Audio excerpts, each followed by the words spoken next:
इन्हें तो नाटक करना है। वोट पॉलिसी है, वोट कमाने हैं, लेकिन जनता समझ है, जनता समझदार है।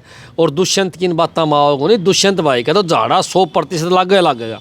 एडवांस बता दूँ मैं आपने, इसकी एक सीट पर जमानत बज्जा मारे बैठे हो, जमानत बज्जा जीतना तो 200 किलोमीटर दूर, एक सीट पर जमानत बज्जा। मैं यहाँ बैठा हूँ, ये ओम प्रकाश छोटा लगे पैर पकड़ेगा, नोट कर ले मेरी बात। दिखाऊंगा मैं तो 6 महीने रुक जा, ये दिखाता उड़ जाके पैर नहीं पकड़े तो बुढ़ लगे रोवा नहीं जाके। तो इन्हें की तो पार्टी पकड़ लिया तो फिर सत्ता में फिर आ जाएंगे। अच्छी बात कर, पेड़ गला रही सत्ता में आ जाएगा, जनता ने बेरा नहीं। वो तो बुढ़ा लोगों को लगने दे भैया, वही जूत मारेगा इसका। ये तो गए, ये तो मेरे ख्याल में राजस्थान में चले जाओ तो ठीक रहूँ, टिब्बा टाबा पर रहने लग जाए तो भाई दम रहूँगा। आड़ा क्यों नहीं पार पड़े, आड़ा जनता समझ चुकी है। ये पूरी 100 साल तक जेजेपी का कोई नाम लेनिया नहीं रहेगा हरियाणा के अंदर, नोट कर ले मेरी बात। जी राठी साहब, जो आप कह रहे हो कि भाई आम आदमी पार्टी ने अच्छे काम कर रही है, तो आम आदमी पार्टी इतने बड़े बड़े नेता भीतर क्यों पड़े हैं? सत्येंद्र जैन की बात कर लें, संजय सिंह की बात कर लें, मनीष सिसोदिया की बात कर लें, और जो मुख्यमंत्री दिल्ली के हैं अरविंद केजरीवाल, उनका ऊपर भी शिकंजा कशा जाना लग रहा है। नोटिस देने के बाद भी हाजिर नहीं हो और उसकी गिरफ्तारी भी हो जाए। बात कर लें 22 जनवरी ने जो राम मंदिर का प्राण प्रतिष्ठा कार्यक्रम था वो भी कंप्लीट हो गया। और बात कर लिया हिसार का हवाई जहाज अड्डा जो बनने लग रहा था, उसमें भी अप्रैल तक उप मुख्यमंत्री साहब का कहना है कि भी जहाज उड़ने शुरू हो जाएंगे। और इसे मुद्दा बातचीत करने खातर आम आदमी पार्टी के जो हरियाणा प्रवक्ता हैं मनोज राठी जी हमारे लिए मौजूद हैं, क्योंकि लगातार हर मुद्दे के ऊपर कहीं ना कहीं तार फंसाए रखा करते हैं। क्योंकि बात कर लिया चाहे वो हवाई अड्डे की बात हो या अन्य मुद्दे रहे हों, सब तक यो आदमी पाया करता। आज बातचीत करांगे। नमस्कार जी। नमस्कार भाई साहब। बात करी जावे 22 जनवरी ने राम मंदिर भी तैयार हो गया। बार बार आम आदमी पार्टी हो गई, कांग्रेस हो गई, तमाम पार्टी ने पूछा करती भाई कब बनाओगे राम मंदिर, बनाओगे लेकिन डेट नहीं बताओगे। वो डेट भी बता दी और प्राण प्रतिष्ठा कार्यक्रम था वो भी कंप्लीट कर दिया। क्या कुछ कहोगे? बड़ी खुशी की बात है। देखो ऐसे है, राम हमारे भगवान हैं और हम राम के वंशज हैं। आपको बता दें कि हम राम के वंशज हैं, और इससे बड़ी खुशी नहीं हो सकती हमें कि भाई बात सुन लो, राम का मंदिर बन गया। टेंट में बैठे थे सालों, बहुत बढ़िया कराया, लेकिन इसका श्रेय जो है वो सुप्रीम कोर्ट को जावे। सुप्रीम कोर्ट ने ऐतिहासिक फैसला कराया, और फैसला होने के बाद तो राम मंदिर बनना ही था, ये तो निश्चित है। और मैं तो एक बात कहना चाहूँगा, देखो भाई, भगवानों के नाम पर राजनीति नहीं करनी चाहिए। राजनीति अपनी जगह, हमारे देवी देवता अपनी जगह। हम तो भाई बात सुन लो, मोस ने खीर रांधा, हर मंगलवार ने प्रसाद बांटा, और कितने देवताओं को माना। हाँ, पितर ना हम माना, दादा खेड़ा ना हम माना, गांव में हमारा मंदिर है उन्हें हम माना। तो देखो एक बात जमा क्लियर है, हम उनके नाम पर राजनीति थोड़ी करा। और हमारा, मैं तो मानूँ हरियाणा के अंदर जो भाई देवी देवताओं के नाम पर राजनीति करे, उसमें हरियाणा के लोग बुरा मानने हैं, और हमारे देवी देवता भी बुरा मानने हैं इस बात ने। तो इसको राजनीति से दूर हटके एक धार्मिक ही बात में रखा जाए, और मैं इसी बात के पक्ष में हूँ। हम भगवान के भगत हैं, इसमें कोई दो राय को नहीं। और सच्चाई ये भी है एक बहुत बड़ी कि राम मंदिर बनना ही चाहिए था। वहाँ पहले राम मंदिर होया करता अयोध्या में, वो तो तोड़ के वो मुगल आए थे, उन्होंने तोड़ फोड़ के वो मस्जिद वहाँ बना दी थी, तो गलत थी। सही फैसला होया है, सारी दुनिया ने पता है इस बात का। तो सर सच्चाई क्या थी, मैं तो कहूँ कि एक अटल सत्य है कि मुगलों ने अंग्रेज़ों की तरह खूब आतंक मचाया, यहाँ कई सालों तक हमारे देश पर राज कराया, फिर अंग्रेज़ आगे उन्होंने राज कराया, उन्होंने मंदिर तोड़े। और भाई साहब एक बात क्लियर, हमारा देश तो 70 साल हो आज़ाद हुए, 70-75 साल में इतनी फूट डाल दी गई है। कारण सिर्फ एक है कि वोट के लिए, राजनीति के लिए। मैं तो कहना चाहूँगा कि राजनीति वोटों से ऊपर उठ के देश का भला, देश की एकता, देश के लिए सबसे पहले, और बाकी सारा सौदा बाद में भाई साहब। तो स्पष्ट बात तो यह है। बात कर लें तो जो बीजेपी के कार्यकर्ता एक बार राम मंदिर था लेट होने लग रहे थे, थोड़े उत्साहित नहीं थे, एक बार रुके हुए थे, लेकिन राम मंदिर प्राण प्रतिष्ठा प्रोग्राम के बाद में एक नारा फिर से पब्लिक में और भाजपा कार्यकर्ताओं ने शुरू कर दिया है, जो राम को लाए हैं हम उनको लाएंगे। कहीं ना कहीं बीजेपी सरकार दोबारा से आने जा रही है, ये कार्यकर्ताओं का कहना है। कार्यकर्ता हैं तो वो अपना तो काम करेंगे, उनका तो काम ये है कार्यकर्ताओं का। मैं आम आदमी पार्टी के कार्यकर्ता हूँ तो मैं उनकी बात करूँगा, जो कांग्रेस से कार्यकर्ता हूँ उनकी बात करेंगे।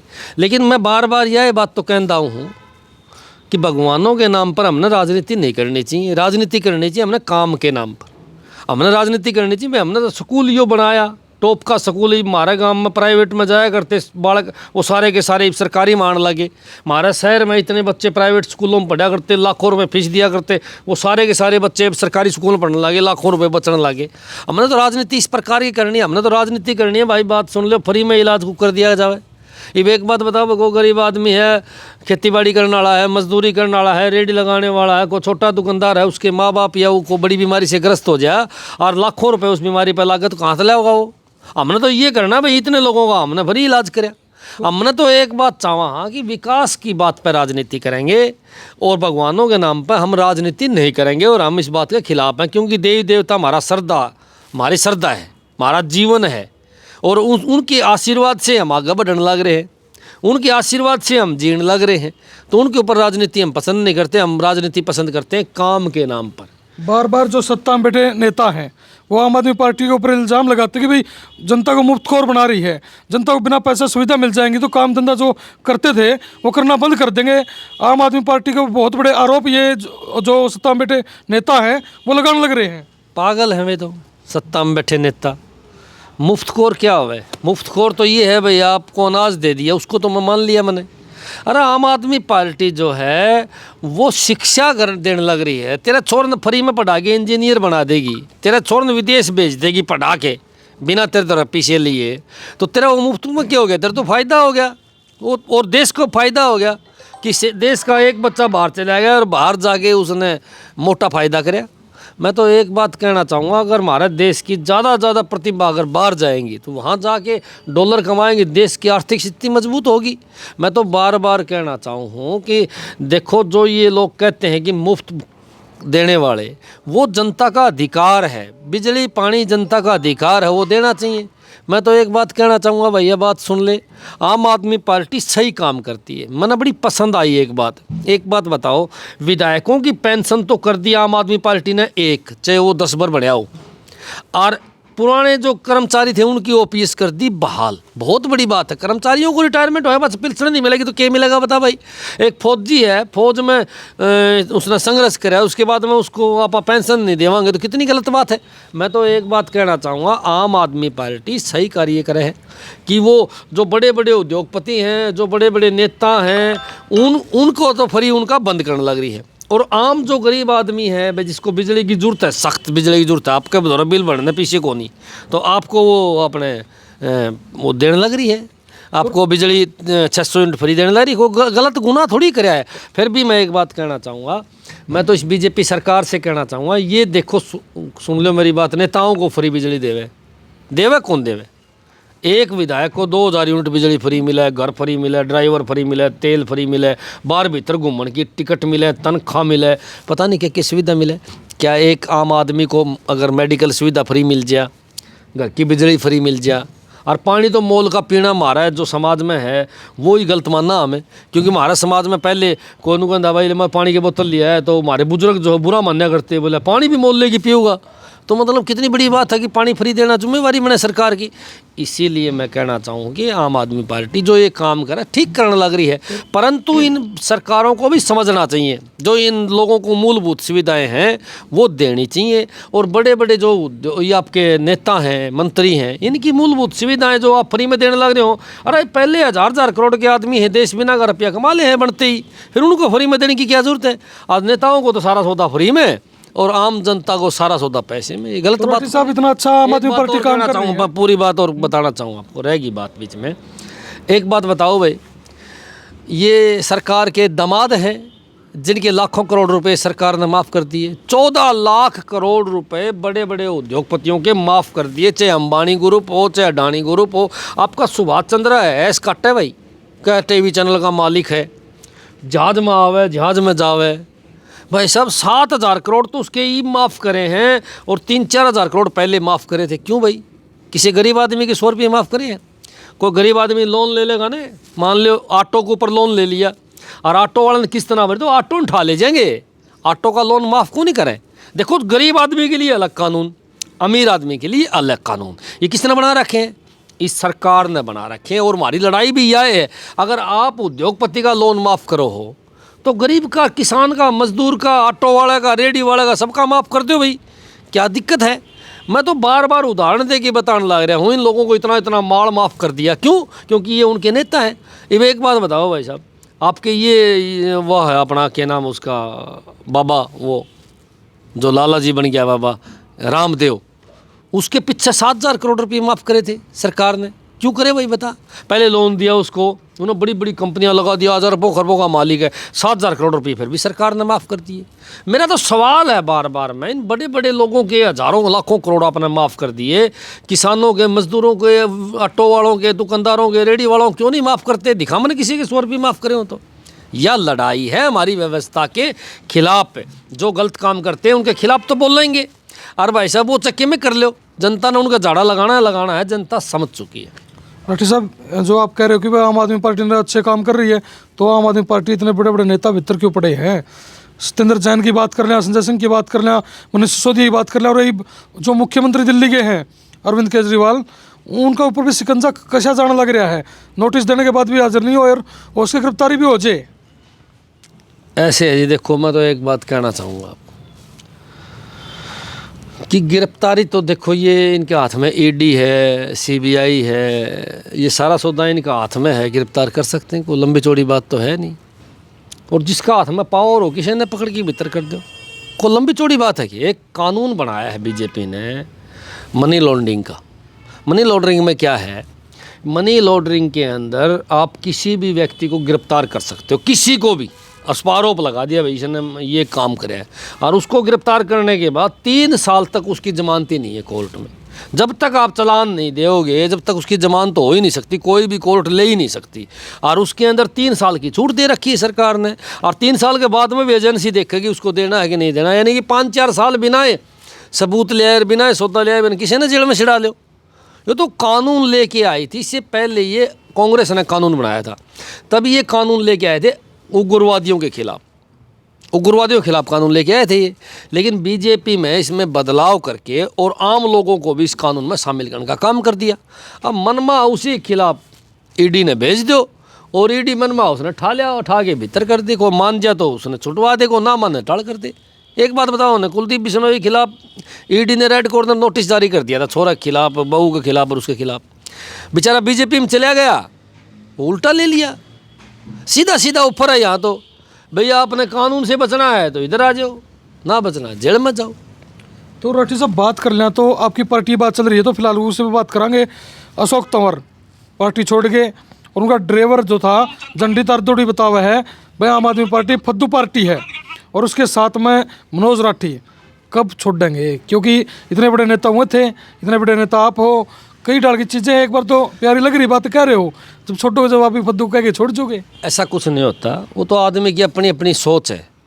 देखो कोई भी कमज़ोर को नहीं हो, कोई पार्टी को गलत को नहीं हो, पार्टियाँ सारे ठीक हैं, व्यक्ति विशेष गलत हो हैं। कि मेरी किसी के ना सूत आवे बात अलग है।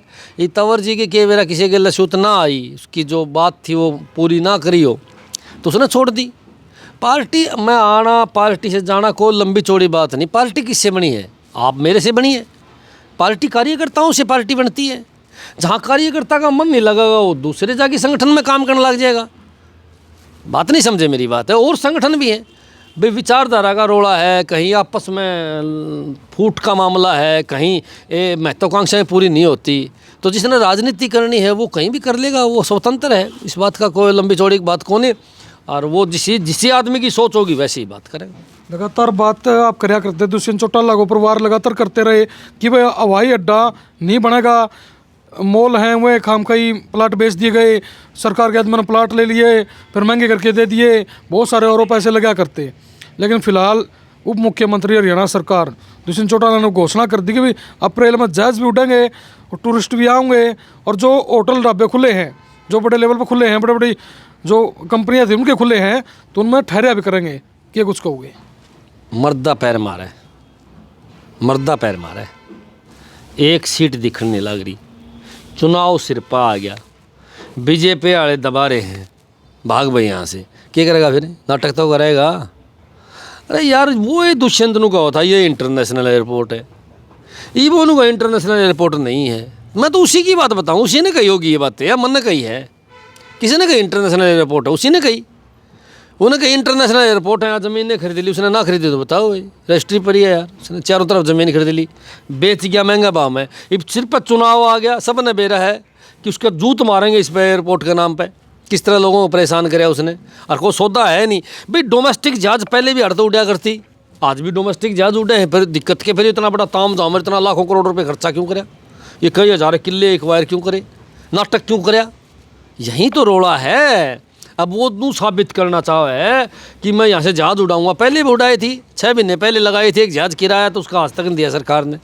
पीछे खबर भी आई थी कि जिसकी जहाज़ थी वो पैसे मांगा है सरकार, अभी तक उसको पैसे नहीं देने लग रही। तो फिर ये से हैं तो चोरू चक्के हैं ये, एक बार ले आगे 20 दिन फिर को जहाज़ उड़ा देंगे कि जेड़े उसके देने नहीं, और फिर इलेक्शन लिए वोटर फारेगी, अगली को सरकार आ गई तो उन्होंने कहोगे उन्होंने बंद कर दिया, हम क्या करा, हम तो लगा दी थी हमने। ये बकवास चीज़ें हैं, इन लोगों ने काम थोड़ी करना है, काम करना होता तो ये नौबत नहीं आती। या कार्गो एयरपोर्ट आया था जो आज जेवरा में बन रहा है यूपी के अंदर, वो यहाँ आया था, लेकिन कमज़ोर सरकार है, कमज़ोर मुख्यमंत्री है, वो अपना यूपी वाला मुख्यमंत्री ले गया, कोई सौदा है ही नहीं। तो अपने हरियाणा के अंदर, हिसार के अंदर कार्गो एयरपोर्ट बनना था, उसको छुपाने के लिए, उस मुद्दे को दबाने के लिए इन लोगों ने यो नाटक कराया है। और इस लोगों ने नाटक भी हज़ारों करोड़ का कराया है, हज़ारों करोड़ रुपए बर्बाद कर दिए। इतने रुपये जो इस पर सफ़ेद हाथी पे लगा दिए इनने, इतना पैसा एजुकेशन पे लगा देते तो हिसार डिस्ट्रिक्ट के सारे स्कूल चकाचक हो जाते। और मैं ज़्यादा तो कौन कहूँ, 10 लाख बच्चे कामयाब हो जाते, 10 लाख बच्चे, 10 लाख परिवार बड़े हो जाते, 10 लाख परिवार अमीर हो जाते अगर वो सारा पैसा स्कूल पे एजुकेशन पे लगा देते ना। फिर इन्हें तो नाटक करना है, वोट पॉलिसी है, वोट कमाने हैं, लेकिन जनता समझे है, जनता समझदार है। और दुष्यंत की इन बातें माओगे नहीं, दुष्यंत भाई का तो झाड़ा 100% लगेगा। एडवांस बता दूँ मैं आपने, इसकी एक सीट पर जमानत बज्जा मारे बैठे हो, जमानत बज्जा जीतना तो 200 किलोमीटर दूर, एक सीट पर जमानत बज्जा, मैं यहाँ बैठा हूँ, ये ओम प्रकाश छोटा लगे पैर पकड़ेगा, नोट कर ले मेरी बात, दिखाऊंगा मैं तो 6 महीने रुक जा, ये दिखाता उड़ जाके पैर नहीं पकड़े तो बुढ़ लगे, रोवा नहीं जाके। तो इन्हें की तो पार्टी पकड़ लिया तो फिर सत्ता में फिर आ जाएंगे। अच्छी बात कर, पेड़ गला रही सत्ता में आ जाएगा, जनता ने मेरा नहीं, वो तो बुढ़ा लोगों को लगने दे भैया, वही जूत मारेगा इसका। ये तो गए, ये तो मेरे ख्याल में राजस्थान में चले जाए तो ठीक रहूँ, टिब्बा टाबा पर रहने लग जाए तो भाई दम रहूँगा, आड़ा कौन ही पार पड़े। आड़ा जनता समझ चुकी है, ये पूरी 100 साल तक जेजेपी का कोई नाम लेनिया नहीं रहेगा हरियाणा के अंदर, नोट कर ले मेरी बात। जी धन्यवाद। धन्यवाद। फिलहाल भाई पूरी बातचीत आपने सुन ली और आपने क्या कुछ लगा है कमेंट करके बता दियो, और वीडियो को ज़्यादा से ज़्यादा शेयर कर दियो। अप्रैल के अंदर लगभग बताने लग रहे भाई लोकसभा चुनाव आने वाले हैं, कमेंट करके बता दियो।